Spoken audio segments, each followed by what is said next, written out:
Bienvenue, je me présente, mon nom est Sarah, je suis agente de communication au service de la mission et du recrutement de l'Université de Montréal. Et avec ma collègue Nelly, aujourd'hui, j'animerai cette présentation.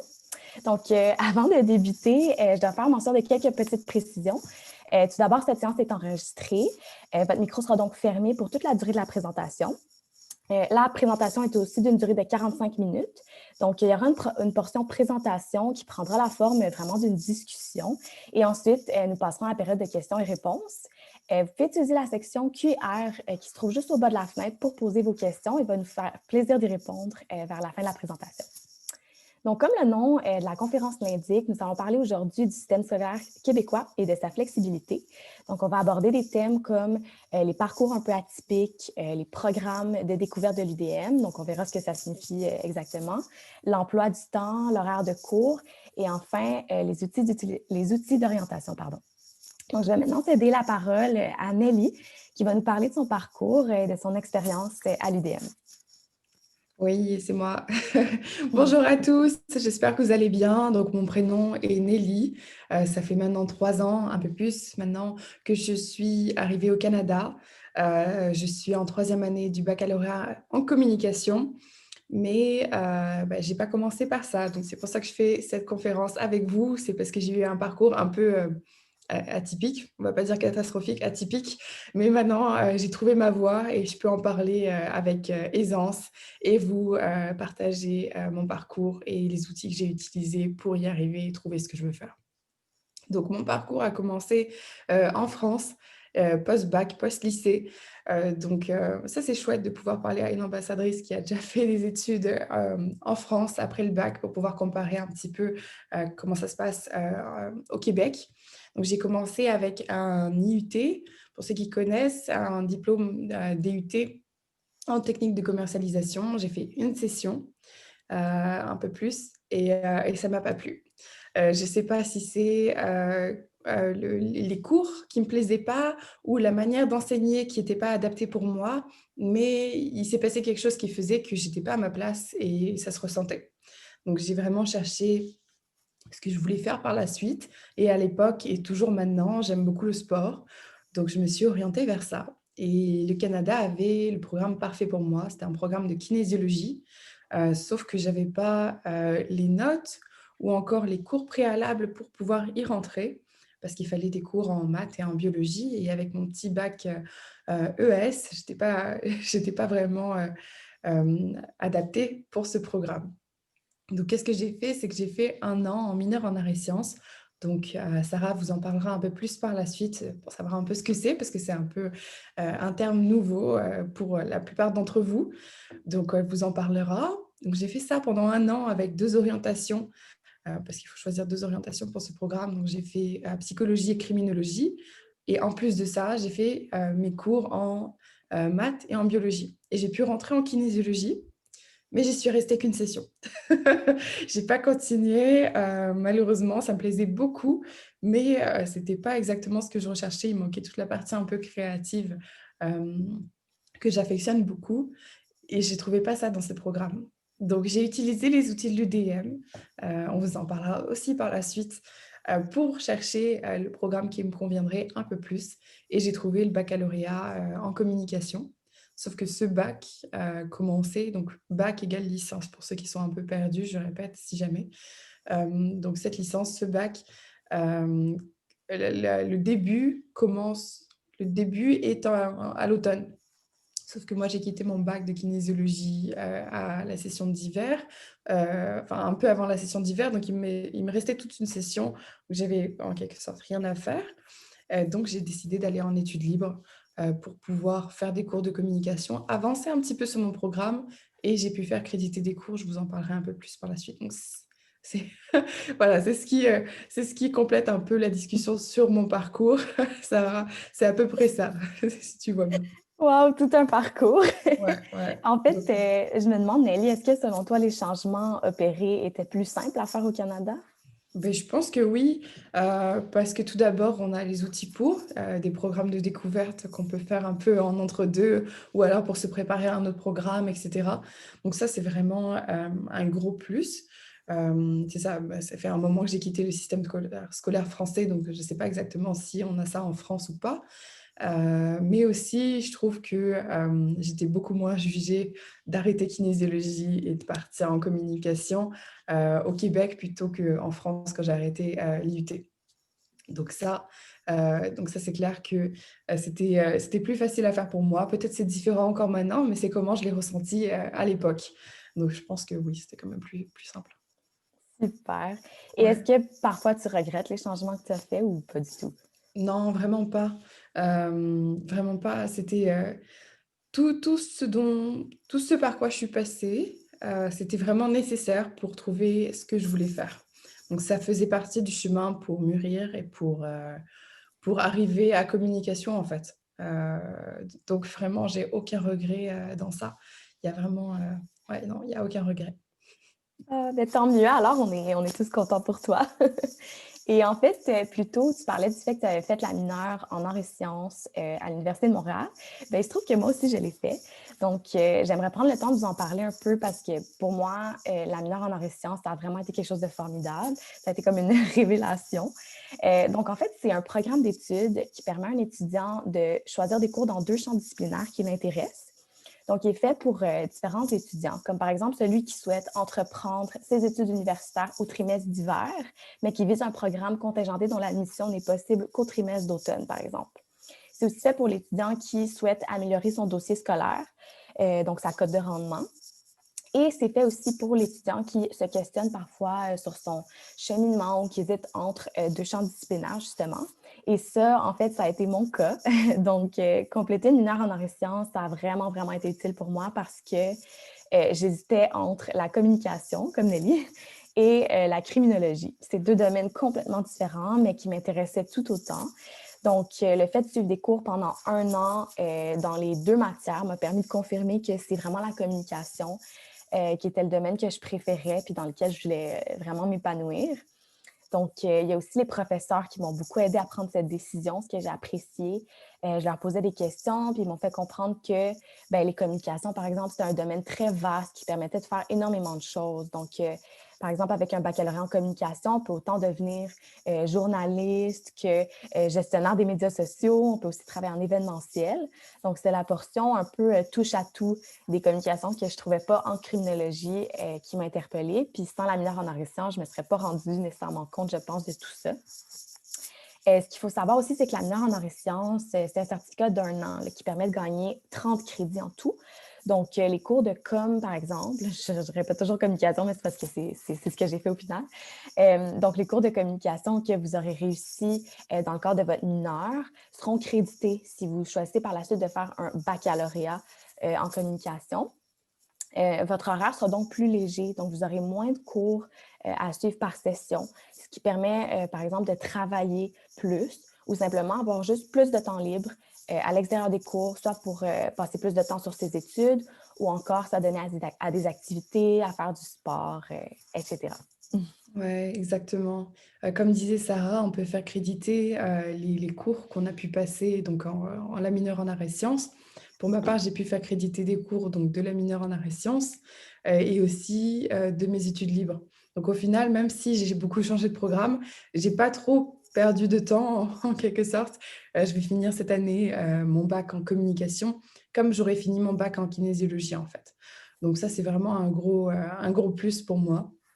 Et pour parler un peu plus des programmes qui offrent cette, bidisciplinarité, pardon, on peut parler des bacs bidisciplinaires. J'ai mon amie Céline qui a fait un bac en maths et physique, et ça lui a beaucoup plu parce que, elle n'arrivait pas à choisir au début, si elle préférait maths ou physique. Elle aurait voulu un programme avec les 2, et en voyant celui de l'Université de Montréal, ça a été le gros coup de cœur et ça a été un signe qu'elle devait aller à l'Université de Montréal, justement parce que, bah, il y avait ce bac bidisciplinaire. Donc c'était un gros plus pour elle. C'est un gros plus pour ceux qui ne savent pas encore choisir et qui ne veulent pas se fermer des portes, en fait, pour la suite si on veut faire une maîtrise ou quoi. Donc, c'est ça, elle se cherchait un petit peu, pour savoir ce qu'elle préférait, un peu comme moi il y a 2 ans, je ne savais pas trop où est-ce que je voulais aller après mon bac en kinésiologie, et c'est là que l'UDM m'a beaucoup aidée parce que l'UDM a beaucoup, de ressources.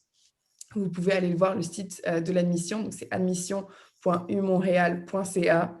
Il n'y a pas que les programmes qui sont présentés sur ce site internet, il y a aussi plein de conseils.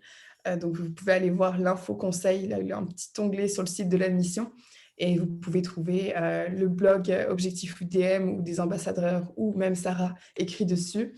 Vous pouvez trouver un glossaire si jamais vous ne comprenez pas trop les termes québécois pour les programmes ou quoi, donc c'est super pratique. Et vous pouvez trouver une page sur les ressources pour financer vos études aussi et une page avec les outils pour l'orientation. Donc voilà. Super. En fait, est-ce que tu pourrais nous en dire plus justement sur ces outils en question? Oui, bah, en fait, on a plusieurs outils. Donc, le premier, c'est Test Cursus. Donc, c'est un outil d'exploration en ligne donc, qui aide à déterminer un petit peu quels programmes d'études correspondent à vos champs d'intérêt, à votre trait de personnalité, aspiration professionnelle. Donc, ça, c'est le premier. On a ensuite Parcours. Donc, Parcours, c'est super pratique si vous êtes, par exemple, en train de faire la demande d'admission. Donc, c'est un peu un aide-mémoire qui vous aide pour rentrer à l'Université de Montréal. Donc, ça vous aide pendant l'exploration, ça vous aide pendant la préparation de la demande d'admission, pendant le dépôt de la demande d'admission et même après. Donc ça, c'est super pratique. Et enfin, je vais parler en dernier d'Affinity. Donc ça, c'est un outil un peu plus ludique qui permet d'explorer les programmes et les cheminements qui pourraient aussi vous intéresser en fonction de vos intérêts. Et donc ça se fait en fonction aussi de votre cheminement préuniversitaire. Donc ça prend en compte votre cheminement que vous avez déjà fait et aussi vos résultats académiques. Par contre, petit bémol, Affinity n'est pas encore mise à jour pour le bac 2021. Donc là, on peut vous conseiller d'aller voir l'outil Bac à Bac, qui est très pertinent. On va vous présenter un petit peu Affinity avec mon écran pour vous montrer un petit peu comment ça marche, vous familiariser avec l'outil en partage d'écran. Ça va arriver. On va vous montrer ça.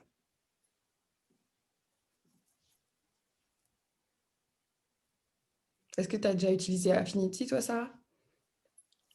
Non, je ne l'ai pas utilisé en fait, mais je l'ai découvert récemment, puis je trouve que c'est vraiment en fait, je l'ai découvert un peu, quand j'ai commencé à travailler avec, à l'Université de Montréal. Puis, je trouve tellement que c'est un outil pratique justement pour ceux qui ne savent pas trop où aller. C'est tellement clair, puis, Ouais, justement, vous allez le découvrir à l'instant. vraiment. Donc voilà. Donc voilà, Affinity. Donc ça, c'est moi qui ai un peu testé avant de vous rencontrer pour vous, voir un petit peu ce que j'aimais, ce que j'aimais pas. Donc là, c'est le moment où on trie un peu nos intérêts. Donc il y a 14 intérêts qui sont présentés. Donc normalement, vous devez en choisir que 3. Moi, j'en ai choisi bien plus parce que je savais pas trop qu'il y en avait plus que j'aimais, c'est sûr. Mais après, on va vous demander par la suite de trier un petit peu. Donc là, vous voyez un peu, il y a quand même pas mal d'intérêts qui vous sont présentés. Donc vous avez quand même le choix. C'est sûr que vous allez trouver quelque chose qui vous correspond au travers de ça. Voilà. Voilà, j'en ai trop pris. Donc il fallait que j'en sélectionne maximum 3.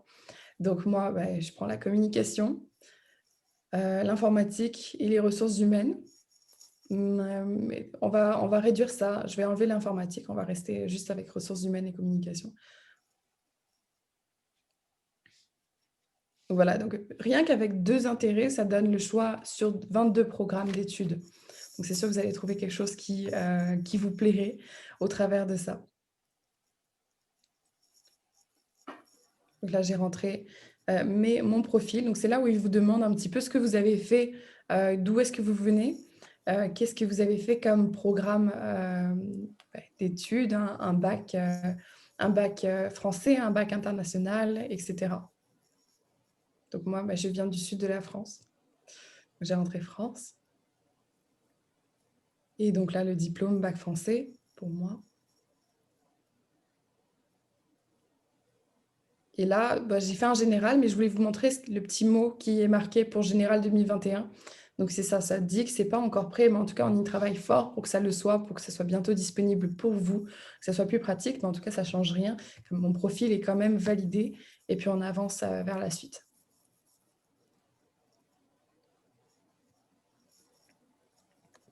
Mmh. Donc ça, c'est un outil que j'avais vraiment utilisé, pendant ma recherche, personnelle et sur ce que je voulais faire. Donc ça m'a beaucoup aidé. J'espère que ça vous aidera aussi. Donc voilà, là, c'est tous les programmes qui sont en fonction de mes intérêts que j'ai sélectionnés. Donc vous pouvez cliquer dessus pour avoir un peu plus de détails sur ce qui est le programme. Donc c'est super pratique. Hem, donc franchement, c'est vraiment bien. Et là, vous sélectionnez, donc vous explorez un peu tous les programmes qui pourraient vous correspondre, vous les sélectionnez et une fois que ça, c'est fini, ça vous sera envoyé par courriel. Donc, vous aurez toujours une trace de ce que vous avez fait et l'accès donc à ces programmes choisis et plus. Donc voilà, je pense qu'on peut arrêter le partage d'écran ici. Ça a montré pas mal un peu ce qu'on voulait vous montrer, comment ça marchait Affinity. J'espère que vous avez une petite idée maintenant. C'est super simple, donc n'hésitez pas à l'utiliser juste même pour le fun, pour voir un petit peu les programmes qui pourraient vous correspondre. Donc c'est ça. Oui, exactement. Moi aussi, je trouve que c'est un outil super, là, vraiment pratique puis facile à utiliser. Donc, je vous invite tous à l'essayer éventuellement. Donc, Nelly, on a aussi parlé de la flexibilité des programmes. Est-ce qu'il y a autre chose que tu apprécies du système québécois? Oui, vraiment, ce que j'apprécie, c'est, le fait de pouvoir choisir ses cours et d'organiser son emploi du temps. Donc le choix de cours, c'est pas forcément disponible dans tous les programmes. Certains programmes sont un peu plus stricts sur ça, mais il y a quand même des possibilités d'orientation. Donc moi, donc j'ai eu des cours obligatoires que j'ai pu faire, un peu tout au long de mon parcours, de baccalauréat en communication et j'ai pu aussi choisir, une orientation. Donc, j'ai choisi sur 4 orientations disponibles, j'ai pu choisir l'orientation communication et technologie, il me semble, et ce qui me correspond parfaitement. J'ai eu des cours un peu plus pratiques, donc c'était parfait pour moi. Donc ça, c'est vraiment un gros plus que je n'avais pas, par exemple, à l'IUT, que j'ai fait en France. Peut-être c'est quelque chose qu'ils ont repris avec le temps, mais en tout cas, de mon expérience, ce n'était pas le cas. Donc ça, j'ai vraiment apprécié. Aussi, ce que j'ai apprécié, c'est donc de pouvoir organiser mon emploi du temps un peu comme je veux. Donc, c'est super pratique. On peut choisir d'avoir des cours un peu plus au début de semaine, un peu plus à la fin de semaine. Bon, des fois, on a un peu moins de marge de choix, mais c'est quand même très pratique pour organiser son emploi du temps et faire d'autres activités à côté, révision, travail, puis même activités sportives ou autres, ou Netflix, voilà. Donc faire la grasse matinée, c'est l'ancien. Donc c'est ça, ouais. Mais en fait, je suis curieuse, à quoi ressemblait ton horaire? Combien d'heures de cours versus heures de travail avais-tu? J'ai toujours eu à peu près 15 heures de cours, donc ça équivalait, toujours à 5 cours, donc 3 heures par cours et ensuite, je faisais pas mal de travail personnel à côté, mais je travaillais surtout à côté. Donc, travail et études et travail professionnel. Donc au début, j'étais dans la restauration, puis après je suis arrivée au service, comme toi Sarah, de l'admission et du recrutement. Mais c'est ça, j'avais quand même, je pourrais pas, je suis pas un exemple pour les révisions, donc je vais mettre ça sous silence. Mais c'est ça, j'organisais mon emploi du temps, je mettais les cours en début de semaine et puis, si je pouvais, puis ensuite le travail sur la fin de semaine, surtout quand je travaillais dans la restauration, c'était pratique. Donc ça ressemblait un petit peu à ça. Voilà. Excellent, merci beaucoup. Merci à Donc, toi. merci Nelly. Nous allons maintenant prendre le temps de répondre aux questions qui nous ont été posées. Pardon, on en a quelques-unes. Donc, j'ai une première question pour toi qui est, Ouais. est-ce qu'il y a des partiels à la fin des trimestres? Alors, c'est organisé un peu différemment selon les cours, surtout maintenant que c'est, en ligne la plupart des cours. Mais, une session classique, comment ça se passe? C'est qu'on a des examens au milieu du trimestre et à la fin. Donc souvent, ça divise un peu les cours. Pour les examens du milieu de trimestre, on doit réviser juste les cours, 1 à 6 et pour la fin de trimestre, on doit réviser les cours 6 à 12 ou 6 à 13, quelque chose comme ça. Donc ça dépend beaucoup. On peut avoir aussi des travaux de groupe à rendre. On peut avoir des travaux personnels. Donc ça dépend beaucoup des cours. Des fois, ça arrive de ne pas avoir d'examen.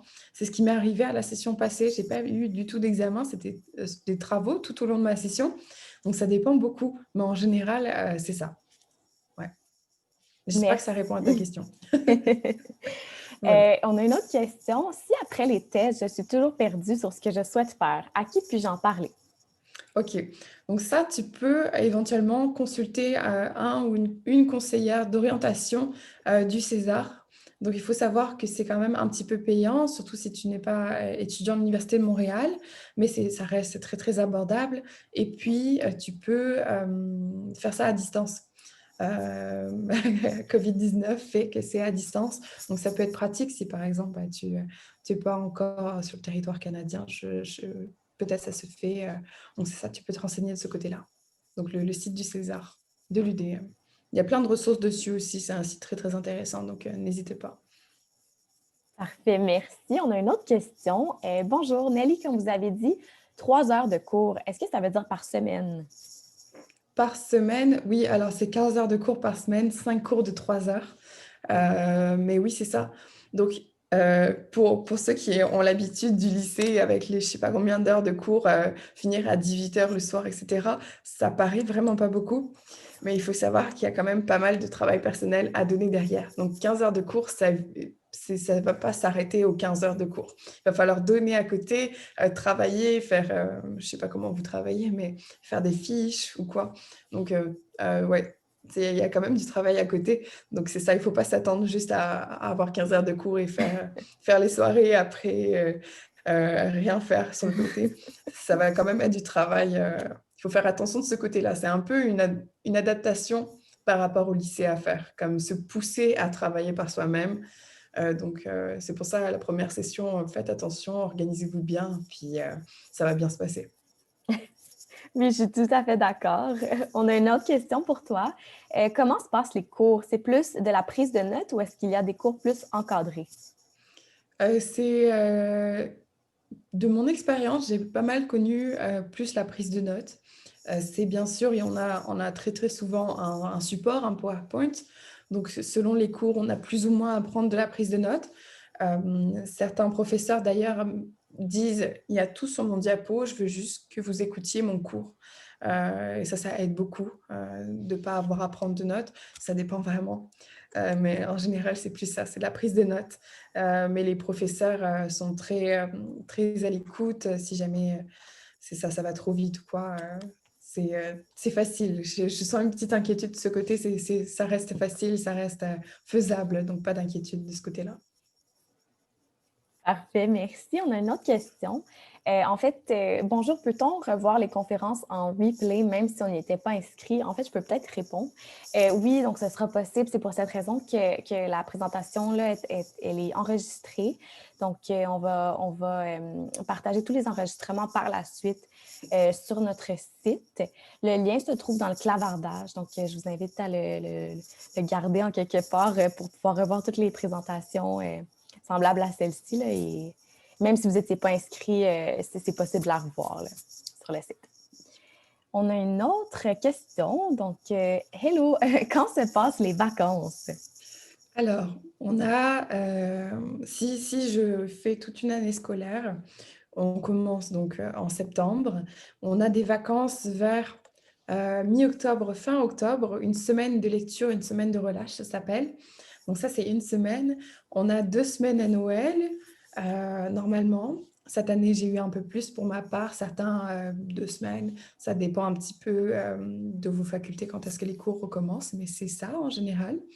Ensuite, donc on reprend début janvier pour la session d'hiver et on a des vacances, en fin février, début mars. Je pense que c'est à peu près ça et ensuite les cours finissent, fin avril. Donc on a tout l'été après, fin avril, si vous ne faites pas, de session d'été, qui n'est pas obligatoire, si jamais vous ne saviez pas. Voilà, pour les 1ers cycles en tout cas. Super, merci. On a une autre question. Combien d'étudiants à peu près y a-t-il dans chaque cours? Ça dépend beaucoup, ça m'est arrivé d'avoir un grand amphithéâtre rempli et des fois, c'est des classes un peu plus réduites. Ça dépend beaucoup de votre programme aussi. Des fois, c'est des grandes cohortes, notamment, je pense, en sciences politiques ou en droit. Il y a beaucoup, beaucoup de personnes, donc ça dépend beaucoup. Je pourrais pas te répondre de ce côté-là plus précisément. Ça dépend de ton programme et ça dépend du cours aussi. Voilà. Merci. On a une autre question. Est-ce facile d'accumuler études et travail? Oui, enfin, il faut être organisé, surtout prioriser les études, c'est le plus important, dans votre parcours. Pas tout, miser sur le travail. Si ça devient, hem, moins facile à gérer, il faut surtout, prioriser ses cours, c'est le plus important. Mais sinon, si vous êtes organisé, il y a aucun souci de ce côté-là. Vraiment, il faut savoir dire non, il faut savoir, s'imposer quant au niveau des horaires si vous le pouvez. C'est ça, parce que vous êtes étudiant et les études, c'est le plus important. Mais sinon, pour ma part, j'ai toujours pu gérer les 2 à la fois. Il faut savoir qu'en tant qu'étudiant international, il y a un maximum de 20 heures de travail par semaine, à vérifier bien sûr sur votre permis, d'études, si c'est bien le cas et ce que vous pouvez faire. Mais en général, c'est ça. Donc j'ai toujours, eu un maximum de 20 heures par semaine. J'ai jamais pu dépasser ça. Donc ça fixe quand même une limite, à ne pas dépasser. Mais c'est sûr que si vous pouvez faire moins, 15 heures, c'est un bon entre-deux, pour avoir une petite job, mais, pas trop, forcer sur la corde et être usé à la fin de la session. Donc c'est ça, pour ma réponse. Oui, Voilà. c'était pareil pour moi aussi. En fait, tout au long de mes études aussi, j'ai étudié, donc j'ai eu un emploi, à côté. Puis, moi aussi, c'est à peu près autour de 20 heures par semaine que je faisais. Sinon, je trouvais ça trop avec les études. Mmh. Surtout, je suis quelqu'un qui a besoin de beaucoup, beaucoup, mettre du temps dans ses études, sans quoi je suis comme stressée là, quand j'arrive à mes examens. Donc oui, pour moi aussi, ça tournait autour de 20 heures semaine, mais c'est tout à fait possible, honnêtement. Puis toutes mes amies aussi faisaient à peu près ça, là, 20 heures semaine. Là. Je pense que c'est pas mal là, dans la moyenne de ce que les étudiants sont capables de faire. Il y en a qui sont capables de faire plus aussi. Ça dépend encore du type d'étudiant un peu là, que vous êtes. Comme si, par exemple, vous êtes capable d'assister à des cours puis de tout absorber puis que vous êtes un peu un génie là, ou une éponge à ce niveau-là, c'est vraiment tant mieux pour vous. Dans ce cas-là, vous pourrez peut-être plus travailler. Mais oui, je dirais que ça tourne autour de 20-25 heures semaine. Ouais. On a une autre question. Les examens à présent sont-ils en présentiel ou à distance? À distance. À distance. C'est ça, cette session, j'en aurai qu'un et j'aurai des petits tests et ça se fera à chaque fois à distance. Donc les professeurs, fonctionnent, de différentes manières. Pour ma part, ce que j'ai connu pour l'instant, c'était toujours des examens au travers de la plateforme Studium. Donc c'est la plateforme, de collaboration entre les étudiants et les professeurs où, les professeurs peuvent mettre, des ressources telles que les lectures, les plans de cours, les cours dessus, pour ceux qui ne connaissent pas Studium. Donc c'est ça, donc les examens se passaient dessus, ça se passait très, très bien. Il n'y avait aucun souci de ce côté-là pour moi en tout cas. C'est ça, à distance pour l'instant. Comme on espère qu'un jour ça reviendra en présentiel, bientôt, on l'espère, mais pour l'instant c'est ça, ça se fait à distance. Oui, Ah, surtout qu'en ce moment, la pandémie est pas mal à son maximum, là, si on peut dire. Donc, presque tout se fait à distance, mais éventuellement, là, on espère un retour au campus, mais je pense que ça va se faire très, très tranquillement. On a une autre question. L'intégration est-elle facile pour les étudiants internationaux? oui, vraiment. C'est ça, mon conseil, c'est de participer au maximum d'activités, que ça soit séance d'accueil, séance, voilà, la semaine de la rentrée, l'Université de Montréal, les activités de vos associations, étudiantes, parler, aller voir des gens, ça se fait très, très bien. Ça se fait aussi tout aussi bien si vous avez des activités à l'extérieur de l'université où vous pouvez vous intégrer. Vraiment, il y a aucun souci de ce côté-là. Il faut être curieux, il faut avoir envie de connaître les gens et d'apprendre de nouvelles choses comme, être ouvert d'esprit. C'est la meilleure, chose que je peux vous conseiller pour vous intégrer, au Canada, à l'Université de Montréal.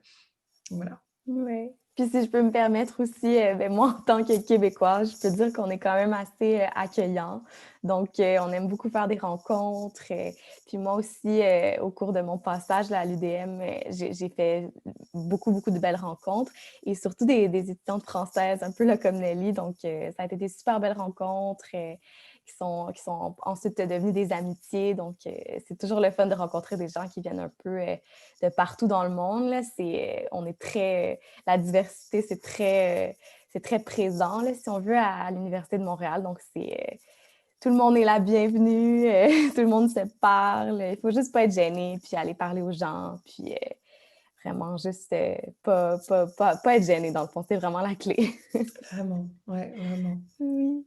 Donc, on peut passer à la prochaine question. Comment avez-vous fait pendant le confinement? Est-ce que vous avez eu tout en ligne? Oui, tout est en ligne. C'est vrai que moi, j'avais déjà mon matériel informatique, donc j'ai pas eu, de soucis de ce côté-là. Tout est en ligne, même les bibliothèques, offrent des ressources en ligne. C'est ça, l'université a été, digitalisée, comme elle a permis à ses étudiants vraiment de trouver toutes les ressources, en ligne. Donc aucun souci de ce côté-là. Vraiment, ça s'est bien fait. C'est ça. Je ne sais pas si je peux en dire plus, Sarah. Est-ce que tu veux rajouter, un mot? Oui, ben en fait, oui, c'est sûr qu'on n'a pas le choix en ce moment de tout faire de manière virtuelle, mais il n'y a vraiment pas de stress à ce niveau-là, au sens où l'UDM est vraiment bien outillé. Donc, c'est sûr que Zoom, ça va être votre allié là, dans les premiers temps, mais par la suite, comme je dis, là, éventuellement, tout va redevenir normal, puis on va revenir en présentiel. Mais pour le moment, je trouve vraiment que l'UDM est super bien outillé. Puis, je veux dire, les étudiants, y arrivent. Là, ils ne sont pas complètement en détresse, je pense, là, avec leurs études à distance. Ils arrivent à avoir les questions, les réponses, pardon, aux questions qu'ils ont. Puis, il y a toujours aussi des groupes Facebook, par exemple, pour les étudiants. Donc, si jamais il y a quoi que ce soit, ils peuvent se parler entre eux, s'entraider. Donc, moi, par exemple, pour presque chacun des cours que j'avais des groupes Facebook. Donc, ça a vraiment été pratique pour moi, que ce soit juste pour des questions en lien avec des examens ou des travaux qu'on a à remettre. On peut se les poser via le groupe Facebook, mais aussi juste pour socialiser. C'est le fun d'avoir ça comme ressource. Puis c'est le fun aussi. Des fois, même les professeurs vont nous encourager à se créer des groupes Facebook. Donc, ça montre que, tu sais, euh, ils accordent une importance à leurs étudiants puis un peu à leur bien-être. Donc, c'est toujours agréable de savoir que les professeurs ont un peu notre bien-être à cœur là, à ce niveau-là. Donc Vraiment, voilà, oui. vraiment. J'ai entendu une anecdote, je pense que je peux la raconter pour rassurer un Oui, petit peu les vas-y. personnes par rapport aux cours en ligne. J'ai entendu une anecdote comme quoi un professeur avait envoyé un message personnellement à chacun de ses étudiants pour savoir comment ils allaient. Et c'était un moyen de communiquer vraiment avec le professeur pour vous dire à quel point on peut être proche et sur un pied d'égalité avec le professeur. C'est ça. Il avait voulu envoyer un message à chacun de ses étudiants personnellement pour savoir, OK, Nelly, comment tu vas? Est-ce que tu tiens le coup? Comment se passe la session pour toi? Si tu as des difficultés, n'hésite pas à me le dire. Puis c'est ça, j'ai entendu ça et puis c'est fou. Puis moi, ça m'est arrivé aussi des professeurs qui étaient tellement à l'écoute par rapport aux cours à distance, aux cours en ligne. Ils savent que c'est pas facile pour tout le monde, donc ils savent vraiment s'adapter. C'est vraiment bien. Mm. Oui, c'est vrai. Donc, je vais peut-être prendre une prochaine question. Connaissez-vous beaucoup d'étudiants qui ont changé de voie? Et en fait, je peux peut-être répondre à cette question-ci parce que moi, je connais plusieurs personnes qui ont complètement changé de voie. Il y a une de mes amies, par exemple, qui a complété son baccalauréat en psychologie. Donc, elle a fait toutes ses études en psychologie. Et par la suite, elle s'est réorientée en droit. Donc, c'est vraiment quelque chose qui est possible, puis qui arrive quand même plus souvent qu'on le pense, je crois. J'ai aussi un autre de mes amis, par exemple, qui a étudié 1 an et demi en enseignement, puis qui ensuite s'est dirigé en ergothérapie. Donc, ça peut vraiment être des domaines complètement différents, mais je veux dire, c'est normal, ça peut arriver. Les changements dans un parcours scolaire, c'est pas quelque chose qui est mal vu ici. Au contraire, souvent tes proches sont super contents pour toi si le temps que tu as pris pour réfléchir à ce que tu veux faire professionnellement t'a permis de trouver ce qui te passionne. Puis au final, toi aussi, tu en ressors plus heureux ou heureuse. Donc, je pense que c'est juste bénéfique. Je trouve pas que c'est une perte de temps, là, selon moi. Rares sont les parcours scolaires complètement parfaits, sans embûches. Il y a beaucoup d'essais-erreurs, puis c'est bien correct. Puis je pense que Nelly et moi, on peut confirmer que le temps qu'on a pris, là, justement, pour penser à ce qu'on voulait faire, ben, justement, ça n'a pas été une perte de temps. Au contraire, ça a juste été du positif pour nous parce que ça nous a permis de trouver le domaine pour nous, là, donc qui nous passionnait. Donc, ce qui fait que ton job, au final, plus tard, va être quelque chose que tu aimes. Donc, tu ne vas pas te lever le matin et te dire « Ah, j'ai pas envie de commencer ma journée. » Donc voilà. Exactement. Le temps que vous prenez aux études, ce sera du temps pour vous, pour apprécier votre métier par la suite. C'est super important. Donc, c'est pour ça qu'il faut s'écouter, savoir un peu ce que vous voulez faire et vraiment, c'est ça, écouter vos désirs et pas seulement ce que les autres disent qui est bien pour vous. Il faut faire un entre-deux, on va dire. Des fois, ils sont par les autres, mais il faut faire un entre-deux et s'écouter, c'est important. Mhm. Mmh. Justement, on a une question qui nous vient d'un spectateur. Les réorientations, pardon, sont-elles plus accessibles qu'en France? Beh, je pense que oui, je pense que j'y avais un peu répondu, tout à l'heure, quand tu m'avais posé la question, Sarah. C'est ça, c'est quand même relativement facile de se réorienter. C'est ça. Bon, moi, j'ai fait la ma réorientation s'est passée entre la France et le Canada, donc j'ai pas, connu une réorientation France-France. Mais en tout cas, ici, c'est très facile, c'est ça, parce qu'il y a les programmes adaptés pour les entre-deux ou même, beh, même des fois, vous avez pas à avoir d'entre-deux, vous allez juste passer d'un programme à l'autre, puis ça sera quand même, assez facile, ça c'est sûr. Excellent, merci. Je vois qu'on a plusieurs questions en lien avec les certificats. Comme là, on a une question ici. Pour obtenir un baccalauréat, est-ce possible de combiner des certificats et des mineurs et majeurs? Oui, c'est possible, on a d'ailleurs, un lien pertinent à vous envoyer par rapport au bac par cumul. C'est la possibilité que donne l'UDM de cumuler, par exemple, une mineure et une mineure pour former un bac, une licence, donc 3 ans. Ou alors une mineure et une majeure, ou alors 3 certificats. C'est super pratique et c'est la possibilité que vous donne, l'UDM. Donc on vous met, dans, le clavardage le lien, pour les bacs par cumul pour que vous puissiez en voir plus sur cette possibilité. Mais en tout cas, sachez que c'est faisable. Super, merci Nelly. On a une autre question en lien avec le certificat. Laisse-moi savoir si tu es capable d'y répondre. Mmh. À quoi correspond le certificat par rapport aux études françaises? A-t-il une bonne connaissance auprès des entreprises? Alors la première partie, je pense pas qu'il y ait vraiment d'équivalent, en France avec un certificat. C'est ça, un certificat, c'est un diplôme d'un an, assez, spécialisé. Donc je suis pas sûre qu'il y ait vraiment d'équivalence et est-ce que c'est bien reconnu par une entreprise? Je dirais, davantage après, un bac ou après d'autres études comme ça. Peut-être, peut-être que Sandra, pourrait éventuellement, répondre mieux que moi sur cette question. C'est, notre, agent de communication aussi au SAR qui est un peu plus, qui se débrouille un peu plus avec ces questions spécifiques. Sandra, si tu peux mieux y répondre que moi, Oui, bien vas-y. sûr, c'était par rapport au certificat, c'est ça? C'est ça, exactement. Est-ce que c'est bien reconnu par les entreprises? Comment ça se passe de ce côté-là? En fait, le certificat, c'est vraiment un programme qui a été conçu à la base pour les gens qui travaillent et qui veulent faire des cours du soir à temps partiel. Donc, c'est sûr que pour un étudiant étranger qui doit être à temps plein, c'est quand même possible. Par contre, ça fait un horaire à temps plein de cours du soir. Donc, il faut quand même en être conscient. Et c'est sûr qu'au niveau de la possibilité, en fait, des choix de cours qui s'offrent, elle est un peu moindre que ce qu'on aurait, par exemple, quand on fait son choix de cours dans le cadre d'un bac ou dans le cadre d'une mineure ou d'une majeure, parce que justement, c'est conçu pour des gens qui, normalement, prennent un ou deux cours. Donc, quand on en prend cinq, ben, on prend quasiment tous les cours qui sont offerts. Donc oui, c'est quelque chose qui peut être reconnu dans la mesure où c'est quelque chose qui est très terrain, mais comme tu disais, Nelly, ça se marie bien avec un autre diplôme ou avec une personne qui aurait déjà de l'expérience dans le domaine. Simplement un certificat, ça peut être un peu seul quand même comme formation. Et en fait, Ouais. c'est vrai qu'à l'étranger, c'est peut-être un petit peu moins connu également. Ça correspond niveau licence 1. Donc, ça peut être un petit peu problématique si jamais la personne n'a que ça. OK. Sandra, je pense que j'ai une autre question pour toi par rapport Oui. au certificat. Est-ce que tu penses quels sont les avantages du certificat, d'études individualisées, c'est ça? Par rapport à la mineure en arts et sciences? Bon, on va dans des cas très, très particuliers. Souvent, ce sont des programmes pour des gens qui ont un objectif très spéciales qui n'arrivent pas à trouver leur bonheur finalement dans le cadre de nos baccalauréats, que ce soit les baccalauréats spécialisés ou les baccalauréats disciplinaires.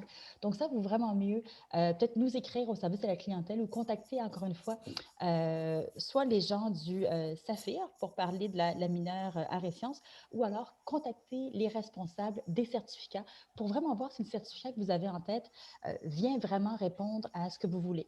Parce que la mineure arts et sciences, c'est rarement une fin en soi aussi. Hein. C'est souvent pour des gens qui soit n'ont pas la note qu'ils veulent pour rentrer dans le programme qu'ils veulent, ou soit des gens qui ne savent pas encore ce qu'ils veulent faire, puis qui permettent un petit peu comme tu l'as fait, ça permet de toucher un petit peu à tout, donc ça peut être très, très avantageux aussi. Donc, c'est deux objectifs un petit peu différents. Ok, parfait. Merci beaucoup, Sandra. Parfait. Merci, Sandra.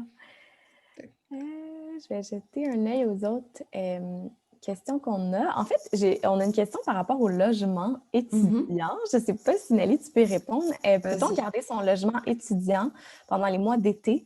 Faut-il débuter ce genre de démarche dès l'acceptation à l'UDM? Oui, on peut garder le logement étudiant pendant l'été. Donc, logement étudiant, j'entends résidence étudiante ici. Donc, on peut le garder, il faut faire une demande. Sinon, les baux pour les résidences étudiantes, normalement, s'arrêtent comme fin avril. Mais je me souviens que j'avais une amie qui avait fait la demande pour la continuer l'été. Donc, c'est totalement possible. Et sinon, pour les appartements, les colocations, c'est tout à fait possible aussi. Normalement, c'est des baux de 1 an. Donc, oui, vous pouvez le garder pendant l'été sans souci.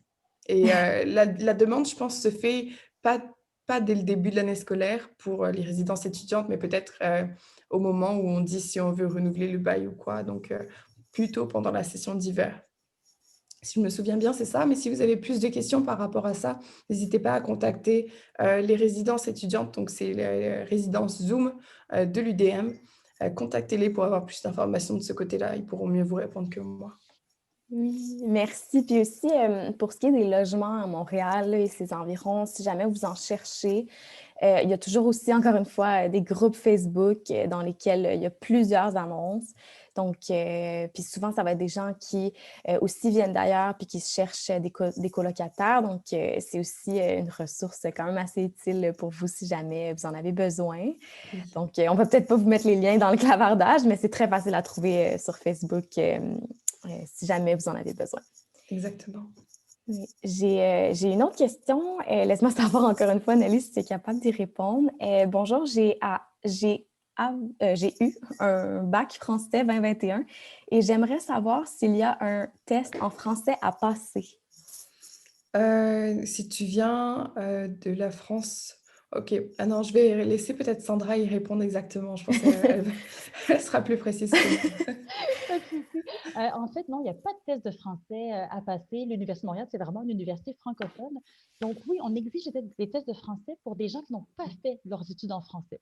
Bien sûr que si vous venez d'un lycée français, il n'y a aucune ambiguïté de notre côté, à moins que vous veniez d'une école américaine. Mais non, vous nous avez dit que vous aviez un bac 2021, donc aucun problème à ce niveau-là. Vous n'avez pas besoin de passer un test de français, ni même un test d'anglais. Merci. Ah, merci. On a peut-être une autre question à laquelle Sandra et Nelly, vous pourrez peut-être répondre ensemble. Si on choisit un bac par cumul en tant qu'étudiant international, doit-on faire une demande de visa tous les ans ou on fait une demande de visa pour les 3 ans parce que le bac par cumul est pour 3 ans? J'aime bien le silence que ça fait. Je suis pratiquement sûre qu'il faut refaire une demande d'admission, à moins qu'on fasse, il y a des bacs par cumul qui sont comme déjà préformatés dans une espèce de coquille qui porte un nom, en fait. Donc, dans ce cas-là, c'est vraiment le bac est déjà prévu avec ces 3 certificats ou ces trois programmes-là. Dans ce cas-là, oui, ça peut fonctionner une seule demande d'immigration. Mais si c'est vraiment 3 programmes carrément différents, non rattachés ensemble, dans ce cas-là, c'est vraiment 3 opérations différentes. Donc, 3 demandes d'admission et 3 demandes d'immigration différentes. On a des spécialistes d'immigration, c'est Nelly en a parlé un petit peu tout à l'heure, le Bureau des étudiants internationaux. Ils font des conférences régulièrement. Donc, si vous avez un cas très, très précis comme ça, ça vaudrait la peine de valider. Oui. Merci beaucoup. Le Bureau des étudiants internationaux est vraiment une ressource indispensable pour tous les étudiants internationaux. Donc, vous pouvez avoir des informations sur l'immigration, mais pas que. aussi sur les logements, sur les assurances, le travail étudiant. Il y a beaucoup plus que ça. N'hésitez pas à les contacter aussi, ils sont joignables, mais vous trouverez sûrement l'information que vous cherchez sur le site internet, donc n'hésitez pas à aller le consulter vraiment.